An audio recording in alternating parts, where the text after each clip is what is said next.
সুপ্রিয় দর্শক, আপনি কি পেঁপে চাষ করছেন? আপনার পেঁপে গাছ আকারে বড় হয়ে যাচ্ছে কিন্তু গাছে পেঁপে আসছে না। মাত্র 60 থেকে 90 দিনের ভিতরে গাছে প্রচুর পরিমাণে পেঁপে আসবে, পেঁপের সাইজ হবে অনেক বড়। কিছু ঘরোয়া উপাদানের সাহায্যে একটি বিশেষ ম্যাজিক দ্রবণ তৈরি করে দেখাবো। এই ম্যাজিক সার যদি সঠিক টাইমে তৈরি করে গাছে ব্যবহার করতে পারেন, আপনাকে আমি 100% গ্যারান্টি দিতে পারি আপনার পেঁপে গাছে প্রচুর পরিমাণে পেঁপে আসবে। কিভাবে ম্যাজিক সার তৈরি করবেন, কিভাবে গাছে ব্যবহার করবেন, সম্পূর্ণ বিস্তারিত আলোচনা করব এই ভিডিওর মাধ্যমে।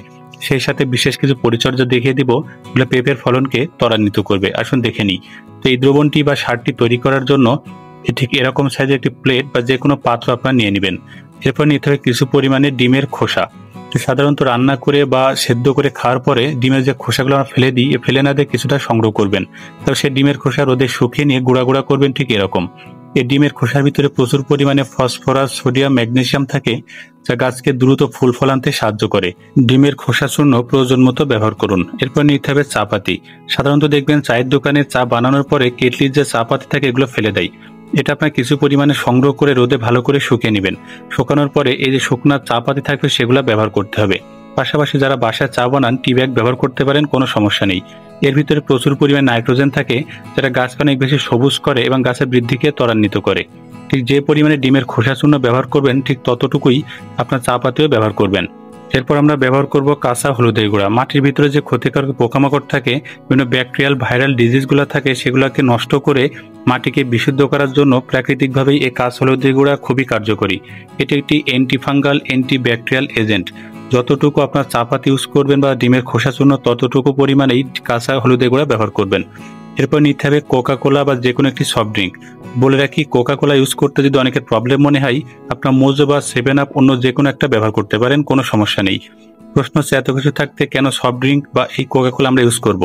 তো কোকা কোলা ব্যবহার করলে এই যে উপাদানগুলো, এটা কম্প্যাক্ট সলিউশনে পরিণত হবে, যেটা গাছের জন্য খুবই উপযুক্ত। এর ভিতরে যে নিউট্রিয়েন্টগুলো থাকে দ্রুত বাইরে বের করে আনার জন্য অবশ্যই এই কোকা কোলা বা মোজো যে কোনো একটা ইউজ করবেন।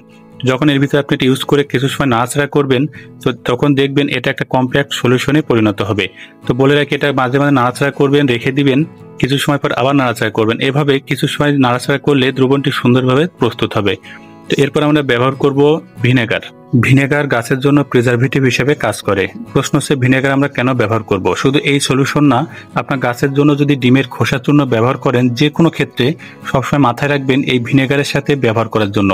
কারণ ভিনেগার ইউজ করলে ডিমের খোসার ভিতরে যে ম্যাক্রো মাইক্রো পুষ্টি উপাদানগুলো থাকে দ্রুত বাইরে বেরিয়ে আসে। আপনি যদি ডিমের খোসা সরাসরি ব্যবহার করেন, এটা 1 থেকে 2 বছর সময় লাগবে নিউট্রিয়েন্টগুলো গাছের জন্য কাজ করতে। তা আপনি যদি ভিনেগারের ভিতরে ইউজ করেন, এটা 7 থেকে 8 দিনের ভিতরে কাজ করতে শুরু করে। তাই অবশ্যই ভিনেগার ইউজ করবেন। তো কিছু ভিনেগার ব্যবহার করার পরে ভালো করে নাড়াচাড়া করে দ্রবণটি সুন্দর করে মিশিয়ে ফেলুন। আপনারা প্রশ্ন করেন যে এই যে অর্গানিক ফার্টিলাইজার নিজ বাসায় তৈরি করলাম, এটা তৈরি করা তো ঝামেলার কাজ, তো একবার তৈরি করে কিভাবে দীর্ঘদিন ব্যবহার করব? কারণ হাতে দেখতে পাচ্ছেন লেবু, আপনারা অবশ্যই একটি লেবু কেটে লেবু যে রস থাকবে দ্রবণের ভিতরে দিয়ে দিবেন। আপনি যদি লেবুর রস ব্যবহার করেন, তাহলে একটি দ্রবণ একবার তৈরি করে গোটা মাস আপনি ব্যবহার করতে পারবেন। অর্থাৎ দীর্ঘ সময় একটা দ্রবণকে ব্যবহার করার জন্য লেবুর রস খুবই কার্যকরী। শুধু এই দ্রবণ নয়, যে কোনো দ্রবণে আপনি লেবুর রস ইউজ করতে পারেন। দ্রবণটি ভালো করে মিশিয়ে ফেলুন। মেশানোর পরে নিতে হবে ঠিক একটি পলিব্যাগ। খেয়াল রাখবেন ভিতরে যেন কোনো ছিদ্র না থাকে। তারপরে এই যে পাত্রটি থাকবে, পাত্রটি অবশ্যই পলিব্যাগের ভিতরে সাবধানতার সাথে এভাবে সেট আপ করবেন। তো খেয়াল রাখবেন এটা যেন কোনোভাবে পড়ে না যায়। তো এভাবে ঠিক দেখাচ্ছি, এই যে দেখানো অনুযায়ী আপনারা পলিব্যাগটি সুন্দর করে সাজিয়ে নেবেন। তো এটাকে বলা হয় ব্যাকটেরিয়াল ফার্মেন্টেশন টেকনিক, অর্থাৎ গাজন পদ্ধতি। তো আপনি যদি এভাবে পলিব্যাগের ভিতরে আটকা রাখতে পারেন, গাজন পদ্ধতির মাধ্যমে দ্রবণটি পচে দ্রুত একটি সুন্দর সারে পরিণত হবে। এবং এই দ্রবণটি একটি মাটি গর্ত করে মাটির ভিতরে আপনি 3 থেকে 4 সপ্তাহ রেখে দিবেন। এটা হলো সবচেয়ে কার্যকর পদ্ধতি। অথবা আপনি চাইলে যে কোনো একটি জায়গায় রেখে দিতে পারেন। তবে বলে রাখি, মাটির নিচে গর্ত করে রাখলে সবচেয়ে ভালো কাজ করবে। আমি যেহেতু ব্যস্ত মানুষ, তাই 3-4 সপ্তাহ মাটির নিচে রাখলাম না। আপনারা অবশ্যই মাটিতে গর্ত করে পলিব্যাগটি 3 থেকে 4 সপ্তাহ মাটির নিচে রেখে গাজন পদ্ধতির মাধ্যমে পচিয়ে সুন্দর একটি সার তৈরি করবেন। জাস্ট আমি দেখানোর জন্যই তৈরি করলাম।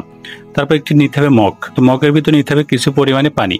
তো বলে রাখি, যাদের অধিক পরিমাণে গাছ আছে বা কৃষি জমিতে ব্যবহার করবেন, তাদের জন্য সবচেয়ে ভালো পদ্ধতি আছে বড় একটি বালতি নিয়ে তার ভিতরে পানি নিয়ে অধিক পরিমাণে উপাদানগুলো ব্যবহার করে সুন্দর করে এই পদ্ধতি মেনে দ্রবণটি তৈরি করা। তো যেহেতু আমি অল্প গাছের জন্য ব্যবহার করছি, বাজার দেখানোর জন্য, এই জন্যই দেখালাম পদ্ধতিটা আসলে কি। আপনি অবশ্যই বালতির ভিতরে বেশি পানি নিয়ে বেশি উপাদান নিয়ে বড় পরিসরে দ্রবণটি তৈরি করবেন, যাতে অনেক গাছে ব্যবহার করা যায়। তো এইভাবে দ্রবণটি তৈরি করা হয়ে গেলে ভালো করে নাড়িয়ে চাড়িয়ে দ্রবণটি সুন্দর করে পানির সাথে মিশে ফেলবেন। বিশেষ সতর্কতা, খেয়াল রাখবেন এই দ্রবণ যেন বেশি ঘন না হয়। সবসময় চেষ্টা করবেন দ্রবণটি পাতলা রাখার। আপনি যদি ঘন দ্রবণ ব্যবহার করেন, গাছ দ্রুত বেড়ে যাবে, কিন্তু সেই হিসাবে গাছে দ্রুত ফুল ফল আসবে না। ফুল ফল আসতে সময় লাগবে। অবশ্য পাতলা করে দ্রবণটি তৈরি করবেন। দ্রবণটি কিন্তু তৈরি হয়ে গেল। এখন কিভাবে পেঁপে গাছে ব্যবহার করবেন আসুন সেটা আপনাদেরকে দেখিয়ে দিই। পেঁপে গাছের গোড়া ভালো করে খুঁচে মাটিটা আলগা করবেন, আগাছা পরিষ্কার করবেন, ইট পাথর থাকলে সরিয়ে ফেলবেন। তারপরে ভালো করে দ্রবণটি চারপাশে ব্যবহার করে কিছু মাটি নিয়ে গাছের গোড়া ভালো করে দিয়ে উঁচু করে বেঁধে দেবেন। বলে রাখি, অবশ্যই চারপাশে মাটি দিয়ে পেঁপে গাছের গোড়া বাঁধাই করে দিলে সবচেয়ে ভালো হয়। এতে দীর্ঘদিন ধরে দ্রবণটি কাজ করে। তো এতে করে দেখবেন পেঁপে গাছ যখন পেঁপে আসবে, পেঁপের সাইজ হবে অনেক বড়। আপনি আরো একটা প্রশ্ন করেন, পেঁপে গাছ নাকি ভেঙে পড়ে যায়, তার জন্য কি করবেন? গাছে যখন প্রচুর পরিমাণ ফুল আসতে শুরু করবে বা পেঁপে আসতে শুরু করবে, তখন একটা শক্ত বাঁশ পুঁতে আপনার এই গাছটি শক্তভাবে লাঠিতে বাঁধাই করে দিবেন। শক্ত বাঁশ যদি পুঁতে দিয়ে শক্ত বেঁধে দিতে পারেন, তাহলে কিন্তু পেঁপে গাছ ভেঙে পড়ে না, পেঁপে গাছটা সোজা হয়ে দাঁড়িয়ে থাকে।